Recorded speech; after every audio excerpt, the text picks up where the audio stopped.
muling binuksan ng National Bureau of Investigation ang pagsisiyasat kaugnay sa tinaguriang 18 ex-Marines. Ito'y matapos ang pahayag ng isang individual na inalok umano ni dating Congressman Mike Defensor ang isa sa mga ito ng 5 milyong piso kapalit ng pagtestigo nila.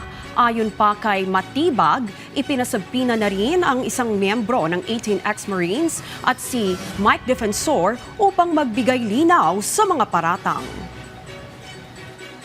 Merong isang individual na nagbigay ng statement noong April 28 at May 6 na meron siyang aligasyon na yung isa doon sa 18 Marines, may relasyon sila. May relationship sila at napag-usapan nila, alam niya yung nangyayari dito sa 18 Marines na to at may allegation na may binayad. At pinangalanan si dating Congressman Mike Defensor na siya yung nag-offer ng halaga ng 5 million para maging testigo nga lumabas mag-press conference.